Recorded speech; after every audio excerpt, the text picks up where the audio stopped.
Hey y'all, welcome back to the channel. Can I see? It is day 14 of devotion. We're in our same devotional book. And this one says, staying on the right path. One day he got into a boat with his disciples and he said to them, let us go across to the other side of the lake. So they set out, and as they sailed, he fell asleep. And a windstorm came down on the lake, and they were filling with water and with danger. And they went and woke him, saying, Master, Master, we are perishing. And he woke up and rebuked the wind and the raging waves, and they ceased, and there was a calm. He said to them, where's your faith?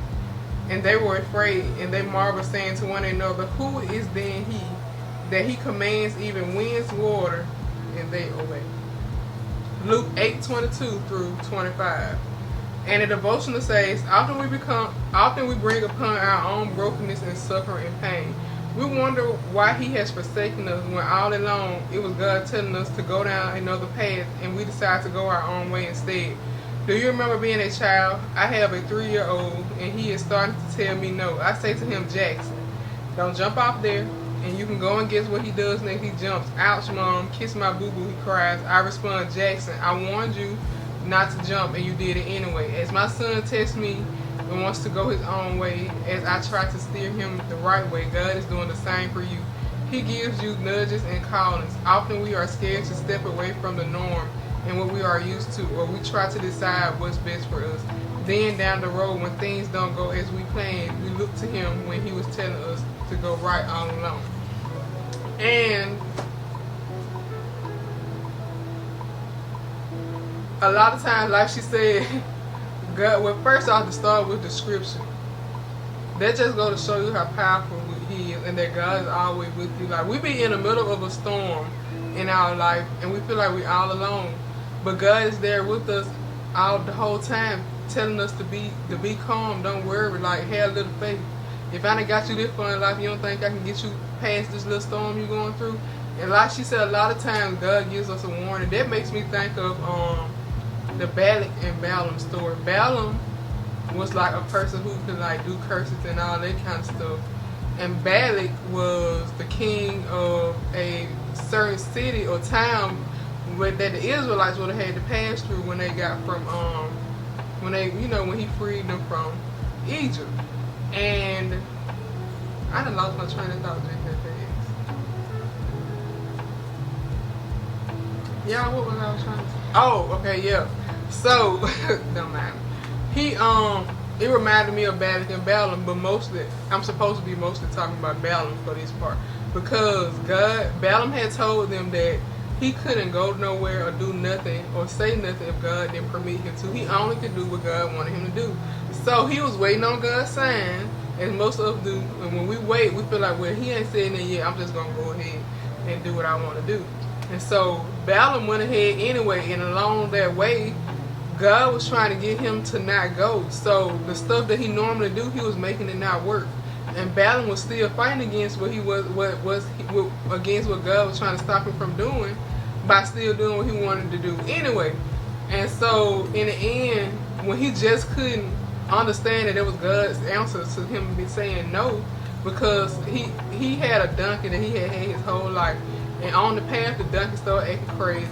He went, the donkey ended up going the way he wanted to go. He made it go another way. Then the donkey ended up running into a wall or something, because the angel appeared and scared the donkey, and then Balaam ended up hurting his foot. And so that's how it happens a lot of times. God tries to stop us numerous amounts of time, and sometimes we don't even watch his warnings. We just try to go through it and push through it anyway. After we done asked for a warning, we push through all those warning signs and do what we want to do anyway, and end up hurting ourselves and not liking the outcome in the end, just like Balaam did. And once the angel appeared and Balaam saw the angel, he was like, I think the donkey mouth ended up opening, and he heard God's voice through it, and God was telling him, like, so you didn't take these as my warnings? Haven't you had this donkey your whole life? Haven't this donkey always done what you wanted him to do? But yet you still tried to force it to do something that it wouldn't do, when it always do what you tell it to do. And sometimes we, just like Balaam, God give us all the warnings in the world. We speed right through them warnings and do what we want to do anyway instead of waiting. And just like the disciples in the scripture that it told us, God was asleep through the storm, but they was panicking. And half of the time we go through storms because we didn't put ourselves on that path anyway. God, we put ourselves on a path that He telling us not to go on. He probably laughing at us like, look at them. They ain't no scared acting a fool when I tried to tell them not to go that way, no way. Or they scared acting a fool having no faith because I done got them through all this stuff in life, but they want to let this little storm trip them up. They want to let not having 50 cents trip them up. They want to let their car breaking down trip them up. They want to let their friend, boyfriend, girlfriend leaving them trip them up. Baby, that ain't nothing. In the end, you gonna get what you deserve, but you just gotta have faith in God. You know what I'm saying? So it's just like when we go through stuff, 9 times out of 10 is our fault that we're going through what we're going through in the first place because we don't want to listen. And we gotta learn to listen, just like she said, like the lady that wrote this book said, her son, she tell him not to do something, he do it anyway, then get hurt, then he come to her crying. Just like we do with Jesus. He tell us not to do something, we go do it anyway, then we hurt, now we come back to him crying, asking for forgiveness, telling him to show us what to do. We don't listen when we should have been doing that in the first place.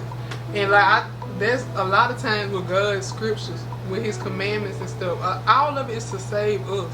Because think about the sex before marriage, what you end up talking to somebody, y'all end up start having sex and call yourself going together, but then in the end you ended up hurt because you know that person ended up not being for you. He or she was using you for what you had, or you know just needed something or something, and now you hurt because you didn't listen. And then you going to God saying you sorry, you ain't gonna do it no more for Him to heal your heart, when we should have been waiting until He sent the person He wanted us to have anyway. What else? About killing, like you kill somebody, you had that guilt. You going to jail, now your life thrown away. If you hadn't did it no way, you had to listen to the commandment where you'll be out here free. So we just have to like listen to God, you know what I'm saying? Like we go through stuff and like we ask Him for stuff, He gonna give us the sign. We just have to take those signs. And I feel like the reason sometimes we don't take the sign is because we're like, God ain't gonna make that happen to be a sign. Yes, He will. Cause I was talking to this person, I said, God, if He ain't for me, let me know. We just stopped talking out the blue. I don't know what happened. Then I ended up seeing him again. We started back talking. I said, God, if He ain't for me, let me know. We got into a real bad argument. We stopped talking. And we ain't talked for a while. Then we ended up seeing each other at a red light. We started back talking.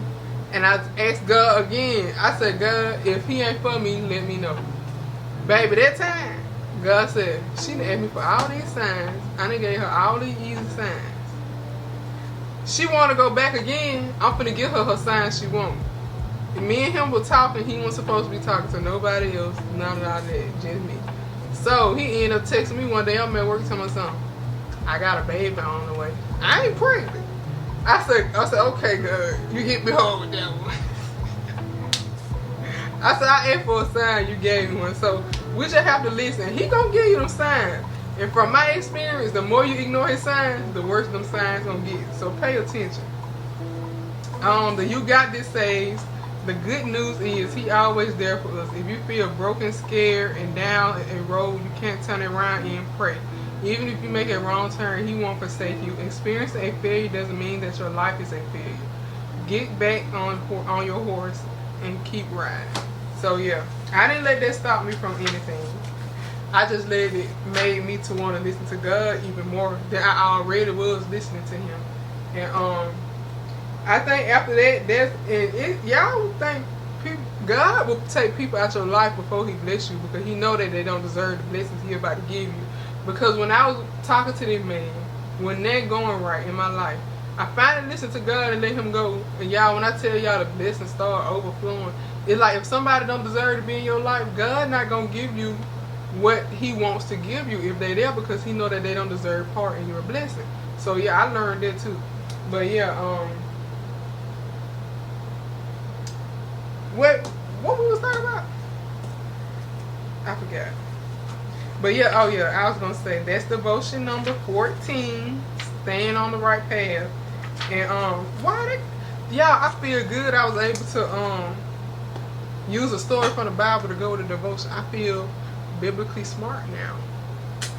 But yeah, see, just like it says, stay on the right path. If Balaam had to stay on the right path. He went through that he went through. If we stay on the right path, we went experience that we experienced. So yeah, y'all have a good day. That's the devotion number 14. See y'all in 15.